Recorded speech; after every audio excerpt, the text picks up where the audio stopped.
सुबह में जल ढारे गई शिवाला पता न काहे करे लिहाला।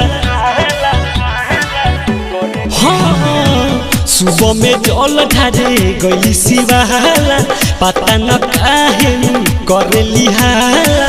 भोला के गाला देखी सांप मोटकी आज सांप मोटकी मंदिर में फेंकी के फोड़ लेली लोटकी एवं भैया के साली छोटकी मंदिर में फेंकी के फोड़ लेली लोटकी एवं भैया के साली छोटकी।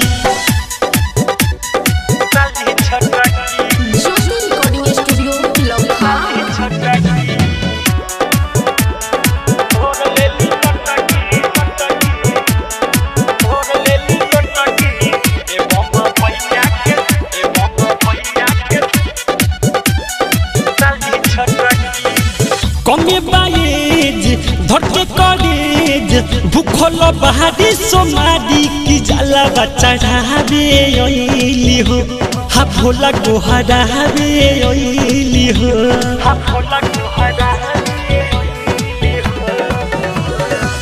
कमे बाएज धरके करेज भूखल बहादी सोमारी की जाला चढ़ावे अइली हो हा भोला गोहरावे अइली हो।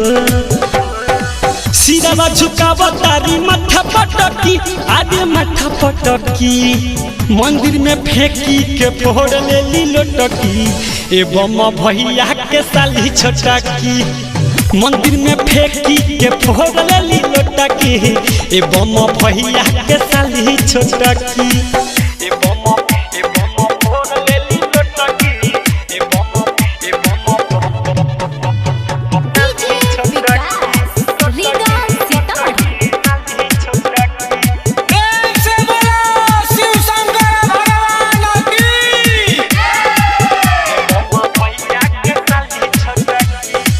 मासू के संग भक्ति के रंग कहले जब की राज की बाबा कृपा कइले हो एही से कुछ नहीं भइले हो।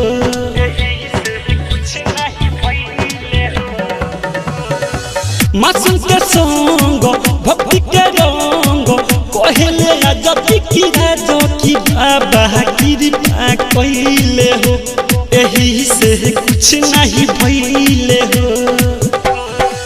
हो गेला अंधार चलो घरे झटकी आज घरे झटकी मंदिर में फेंकी के फोड़ लेली लोटकी एवं भैया के साली छोटकी मंदिर में फेंकी के फोड़ लेली लोटकी एवं भैया के साली छोटकी। सुबह में जल ढारे गई शिवाला पता न काहे करे लिहाला।